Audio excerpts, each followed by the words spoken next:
So the third poem that you have this semester is La Bella Dame Sans Mercy, means the beautiful lady without mercy. In the last poem, we have studied what is mercy. Okay, not only in the last poem, the last to last poem, that is Once Upon a Time. There we understood what is love, okay, what is respect, and what is a true love. Because in the poem Once Upon a Time, the poet, that is Gabriel Okara, he is feeling or he is sensing the absence of real love or the true love, okay, because he says that soon after the post-colonial days, means after the independent era in Nigeria, everything has changed and whole society of Nigerian country has been adopted the Western culture, okay, so Western talks and Western nature of treating everybody. So they are not laughing from the bottom of their heart, but only we can look their teeth when they laugh, means that is the show off that they are doing. Here in the second poem, that is the quality of mercy, there we understand why the mercy is important and how mercy can be, means there Portia says that mercy should shower like the rain, okay, how the rain falls naturally. In the same way, mercy should shower or fall or come from the bottom of your heart very naturally, okay, and it is twice blessed by the giver and by the taker, and moreover that it is an attribution of God, means the quality of God. She tells there it is an attribution of God or the quality of God. If the mercy is poured in the universe, the whole universe becomes heaven, okay.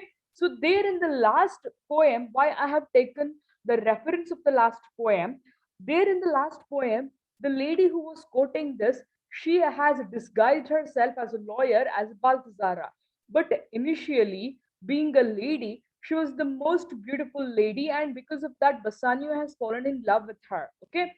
So being, despite being a beautiful lady, she had a great mercy, and rather than she explained what is mercy, the importance of mercy, benefits of mercy, and how could mercy work in the universe, and also how we can get the most good things or the good virtues by the mercy. But here in this poem, it is literally an opposite contrast meaning, or it carries a contrast theme, okay, comparative of the last two poems, because all the three poems still know what you are studying, that is Once Upon a Time or the Quality of Mercy, or on now the La Bella Dame Sans Mercy. All the three are carrying abstract sense of feelings, because can you feel the love? You can feel the love, but can you see the love? No, we cannot see. Only we can sense the love of mother, couples, everything. And even in the Quality of Mercy, can you feel the mercy? Can you sense the mercy? Yes, we can sense and feel the mercy, but can we see the mercy? No.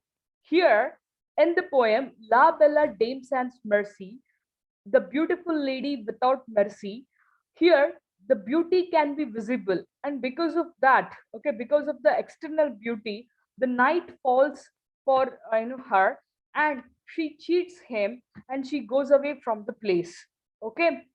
This is what the theme of the poem, in short, in a line I have told you that, okay. So La Bella Dame Sans Mercy means the beautiful lady without mercy. It is mainly or initially written in French language. It is written by Alan Carter. Okay, there was a French poet in the Middle Age. Okay, in the Middle Age, that I think in 15th or 16th century. So the poem La Bella Dame Sans Mercy. If you want, you can take the note on your textbook or the same page of your poem. La Bella Dame Sans Mercy, initially it was written in France, okay, and in the French language. The writer or the poet was Alan Carter. His poem was talking about, his poem was about 1484 lines approximately, okay.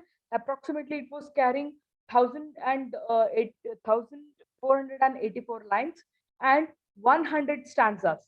Remember, 100 stanzas, okay. So here, after that, later his poem dealt with, means the Alan Carter French poem, it dealt with the love and the romance of some knight and a girl, and later it was a tragic end because they die in the poem. Here, La Bella Dame Sans Mercy, it stands quite different. Okay, it stands completely different from the poem which was written by Alan Carter. Okay, because Alan Carter's poem, it dealt with the love theme and the death, but here we don't get such a horrible ending, but we can sense that how a man, okay, even a strong man, okay, a mighty man, okay, with his mighty power, can be a fool by the beauty. See, for me, the concept of beauty is different. Okay, for me, the concept of beauty is nature. Okay, or which the scene, the pleasant scenes which we can see in the nature. Okay, that is beauty for me. And for you, beauty means something. And here, beauty is analyzed as the physical beauty. Okay, so the girl, when we say that she is beautiful, and or when we say that the word beautiful, always we compare it with women, and always we compare it for the physical beauty. Okay, remember, like their skin color, okay, like their nose, eyes, everything should be perfect.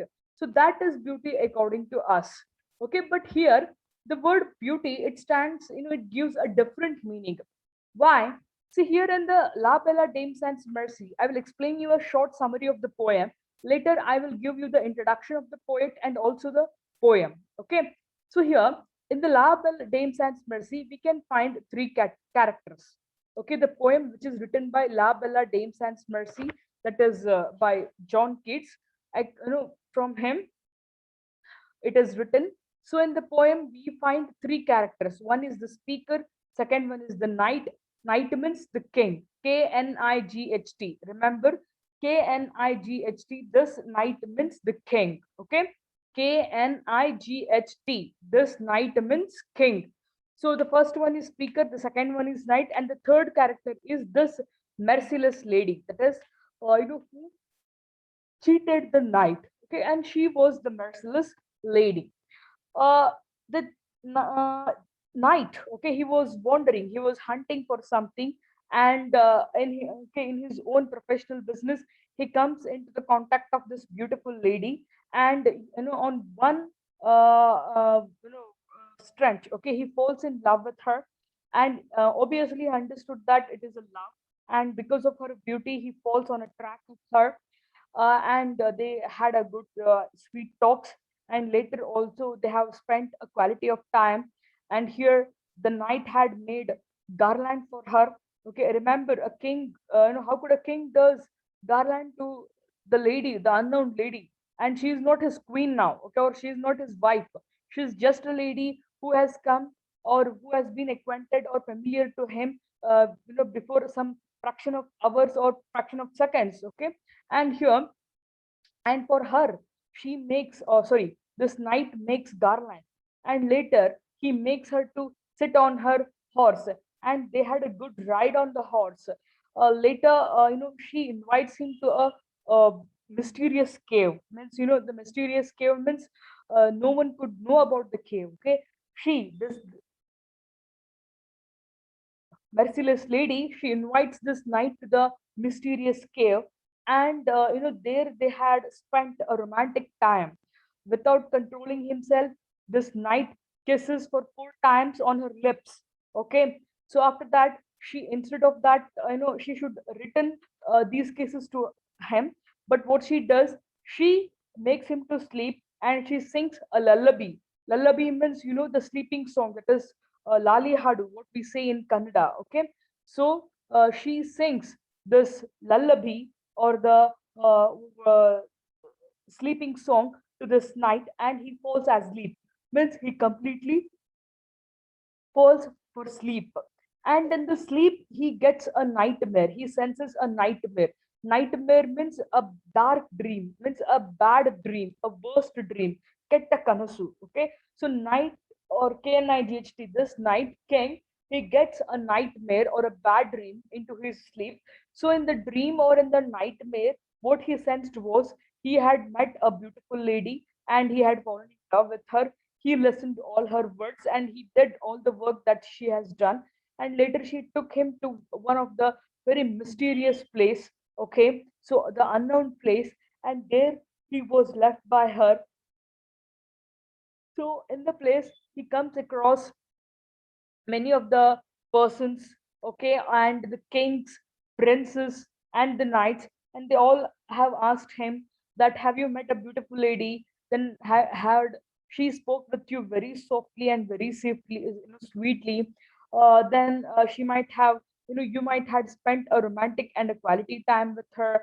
So all these general questions they had asked, and later they said that, you don't worry, she does the same thing, and she makes us to sleep, then she brings us in the cave, and she lives here. So we don't know what, and later she becomes invisible. Okay, she magically she makes herself invisible. She goes away from the place, and we really don't know where she goes.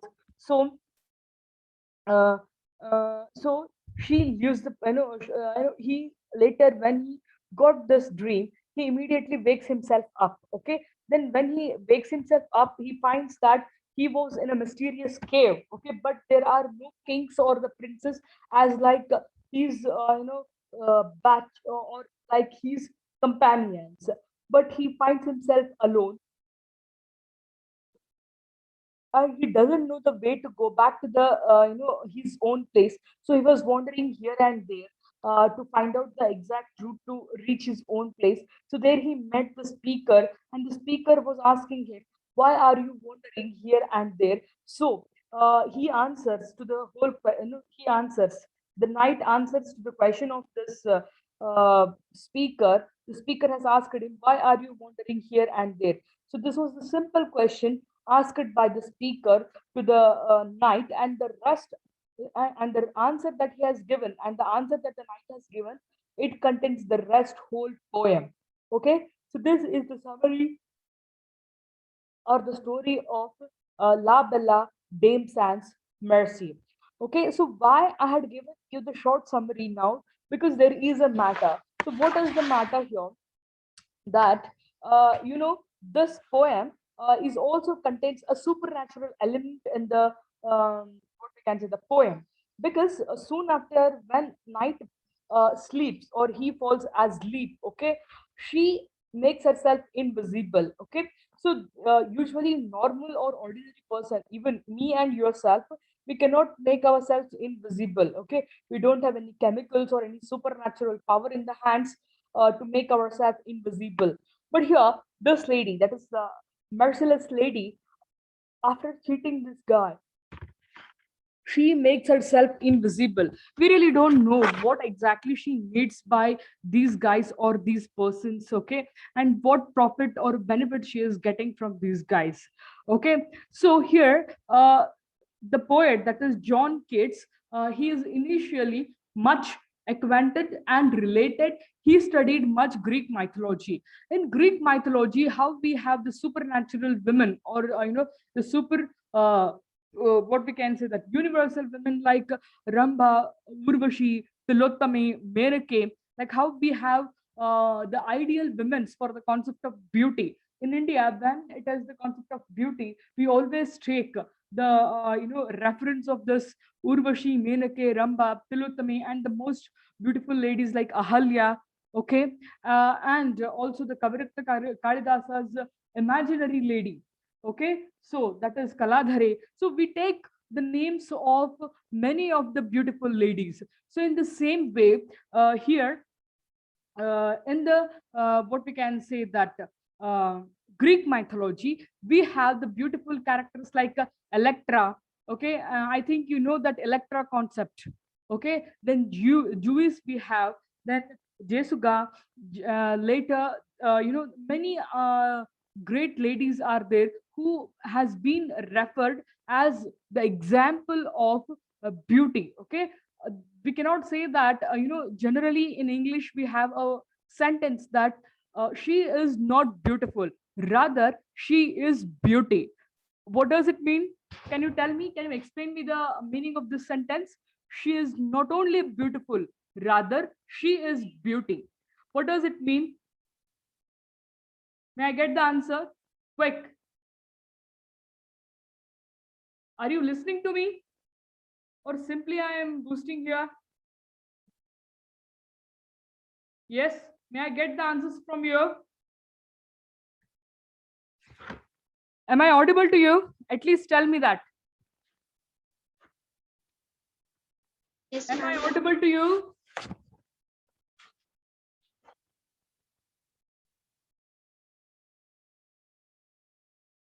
My dear beautiful students and also the handsome students, am I audible to you? Okay, fine. I got a single answer now. So, can you explain the sentence? She is not only beautiful, but rather she is beauty. To understand, to know, the sentence is very simple. But when I ask you to explain it quite deeply, it is very difficult to define.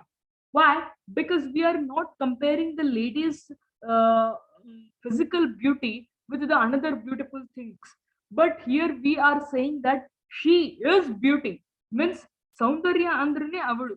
Okay. So here her beauty or another's beauty is not compared to herself. We could say that she is beauty. Okay. So see, in the most referensive way, we say that beauty. Okay. Why? Because beauty means everybody has their own like the perception regarding their beauty quality or reference. It differs. Okay, perception always differs. So I have told you that for me the most pleasurable things are called beauty. Okay, and for you it may be the love. For some other it may be the mother's love, or some other it may be the child's innocent face. Okay, so here in the same way the perception matters. Okay, as per the perception, the concept of beauty differs for everybody. Okay, so here the writer, that is John Keats, he takes the reference of beauty as nature. For John Keats, the beauty means nature. So he takes the element of supernatural element. This lady, after making as sleep to the or after sleeping, after making him to sleep, after making the night to sleep, she makes herself invisible. Okay, and we all are like me or you, everybody, okay, is a part of nature. Okay, so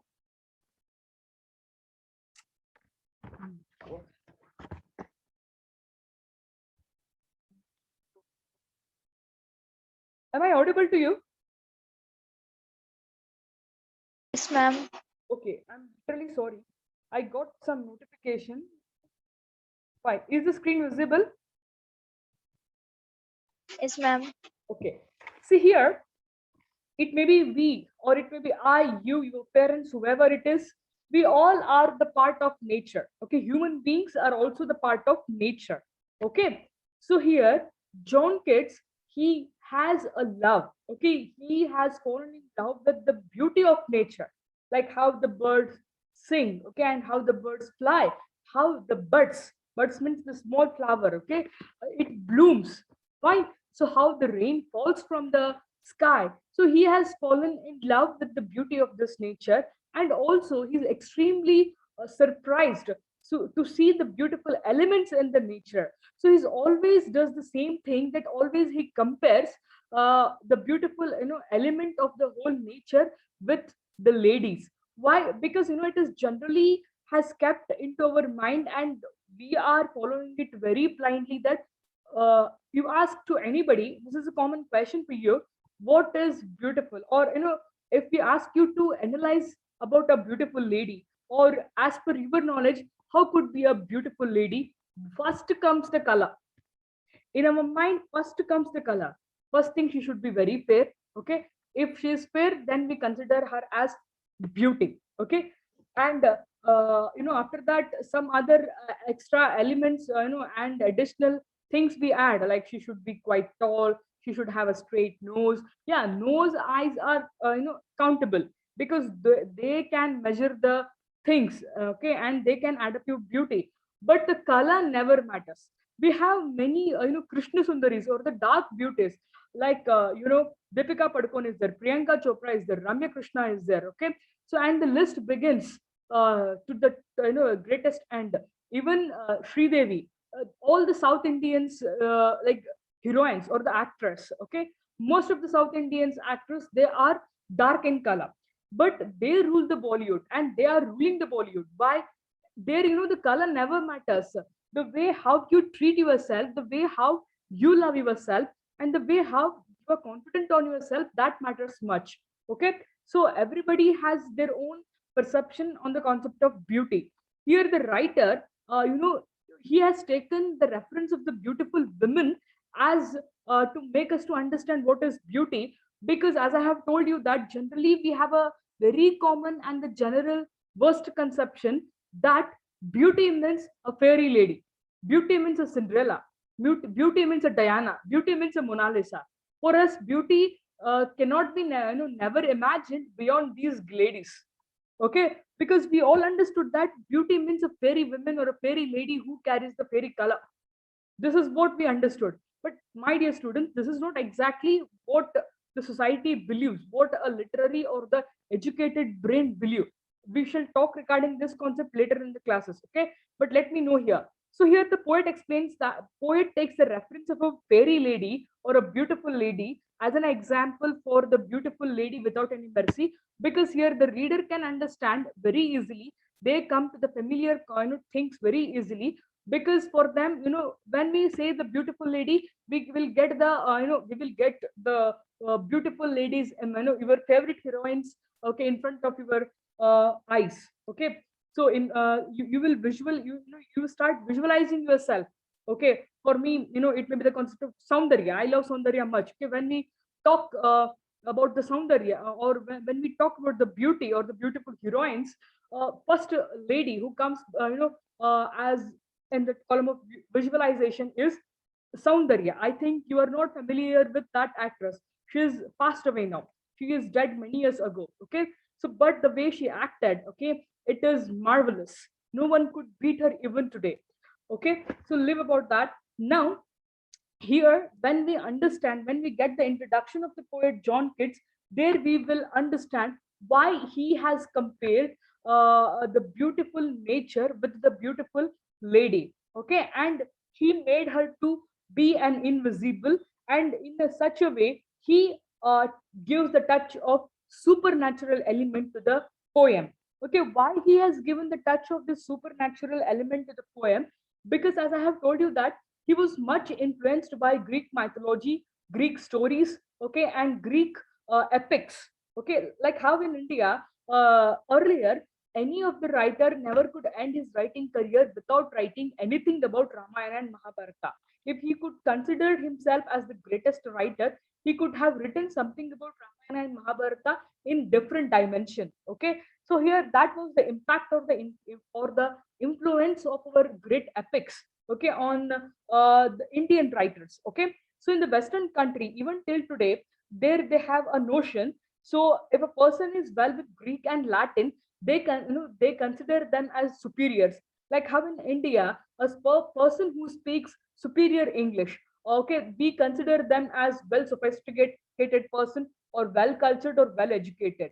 But that is not exactly what a sophisticated or a cultured man mean. Okay, so here, like how the respect or what the value that we give in India for English, in the same way, the Western people or the Western culture, they give the importance and the value for Greek and Latin language, because they were much influenced and are influenced and have been influencing for Greek and Latin mythological stories, and it has created a great impact on them. Okay, so because of that, see, in all the Greek mythological stories, there we sense some supernatural elements in all the stories. Okay, in the Greek mythological elements or in the Greek mythological stories, we can sense, we can feel that there are much about supernatural element.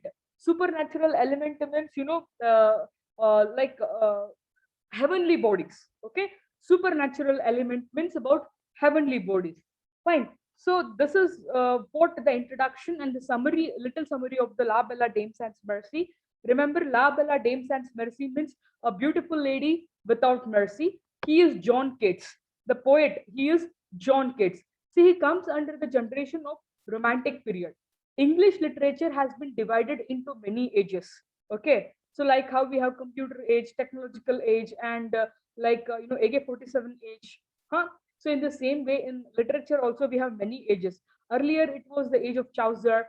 There we had Canterbury Tales. The literature started with tales, some stories. Okay, and later we came the age of Shakespeare, John Milton. Okay, and later we have the age of William Wordsworth. So under the age of William Wordsworth, this period is considered as the age of romantic generation. See, remember, the age of William Wordsworth is also considered as the age of romantic generation, because romance means, please don't have the blind impression, the romance is not between the romance between the two couples or the two lovers. Romance means it is a love, okay, or it is a true love. It may be between couples, or moreover in the romantic literature, love between man and nature. Okay, love between man and nature, that is what the romantic generation. This romantic generation has been divided into two categories: younger generation and older generation. See, in the older generation, we have great poets like William Wordsworth, St. Coleridge, that is Samuel Tyler Coleridge. You might have studied Kubla Khan as his poem. Okay, and William Wordsworth, The World is Too Much with Us.